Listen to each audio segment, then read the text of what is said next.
To breaking news, a courtroom bombshell involving former Bengal cheerleader and teacher Sarah Jones.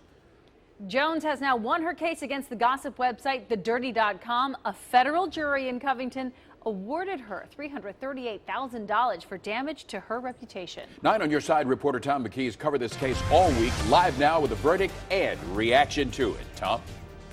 Well, Clyde, the 8-woman, 2-man jury deliberated for more than 10 hours over 2 days here before returning the verdict. They agreed that Sarah Jones proved that the Dirty.com's website postings about her were false, and they were put online with reckless disregard for the truth. Not surprisingly, the attorneys for the Dirty.com say they will appeal immediately. Sarah Jones wore a wide smile as she left U.S. District Court in Covington, knowing she'd won $38,000 in compensatory damages and $300,000 in punitive damages. I just want to really basically just say that I'm grateful for the jury that they took all the evidence into account today. Not everybody has the whole story, and the jury was able to hear all the evidence and take that into account, and I'm very grateful for them, and I'm grateful for the court system. This is the second trial on these same charges. The first case ended in a hung jury.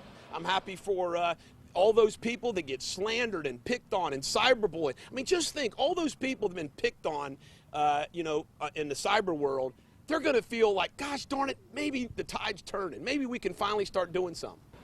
Nick Ritchie, editor of TheDirty.com, didn't want to talk on camera, but his attorney, Dave Gingras, vowed that an immediate appeal will be filed. What the jury did today was follow a legally incorrect instruction given by the judge that said basically they were required to treat a website owner as a publisher of something that someone else wrote.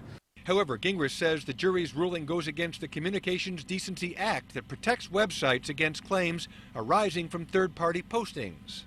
Since the 1996 law was passed, more than 300 courts have ruled the direct opposite of this one. 0 courts have agreed with this one. Now, it is possibly expected that this case could wind up before the U.S. Supreme Court.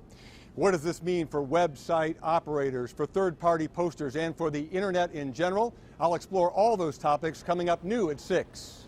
Tom McKee, 9 on Your Side, live in Covington. All right, Tom, thanks. And no surprise here, a lot of you talking about this decision on our WCPO 9 on Your Side Facebook page. Most of the comments disagree with the ruling, saying Jones did not deserve any money and that her bad reputation came from her poor choices. Join the conversation now on Facebook or WCPO.com. Breaking news.